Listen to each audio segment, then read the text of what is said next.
Hello সবাইকে, সবাই নিশ্চয়ই ভালোই আছেন। অনেক দিন পর ভিডিও ছাড়ছি। আর আজকের আমি এটা দেখাবো কি আমরা তারকেশ্বর গেছিলাম, কিন্তু লাস্ট অবধি দেখাতে পারছি না, কারণ পায়ে এত ব্যথা হয়েছিল আর এত ক্লান্ত হয়ে পড়েছিলাম যে তারকেশ্বরের মেন গেটটাও তুলতে পারিনি। বৃষ্টি হচ্ছিল প্রচুর পরিমাণে। তো যতটুকু দেখানো, চলুন দেখাই। আর আমার এই অবস্থা। হ্যাঁ, গঙ্গা, মানে আমরা গঙ্গায় যেতে পারিনি। মা গঙ্গা আমাদের এত দয়া করেছে যে গঙ্গা পুরো আমাদের কাছে চলে এসছে। আমরা এখানেই ডুবে নিতে পারবো।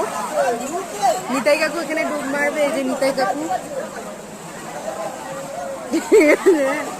এই যে সবাই এখানে স্নান করছে, দেখুন বন্ধুরা।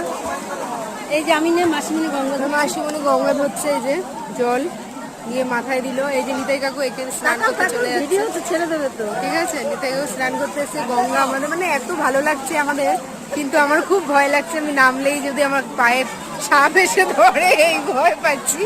ঠিক আছে, দেখুন মাকে ডাক। ও মা, এই যে আমার মা খুব ব্যস্ত গোছাতে, হাঁটতে যাবে, হাঁটতে হাঁটতে যাবে গঙ্গাধর। না মামনি, গঙ্গাধর এই যে ফুল বিক্রি হচ্ছে, এই ফুলটা নিয়ে যেতে যেতে শুকিয়ে যাবে। এটা হলো নিমাই তীর্থের ঘাট। এখান থেকেই আমরা তারকেশ্বরের উদ্দেশ্যে যাত্রা শুরু করি।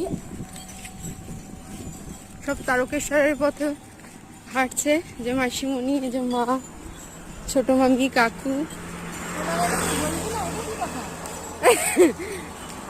দেখো, ছবি তুলবে বলে সবাই এরম করে হাঁটছে।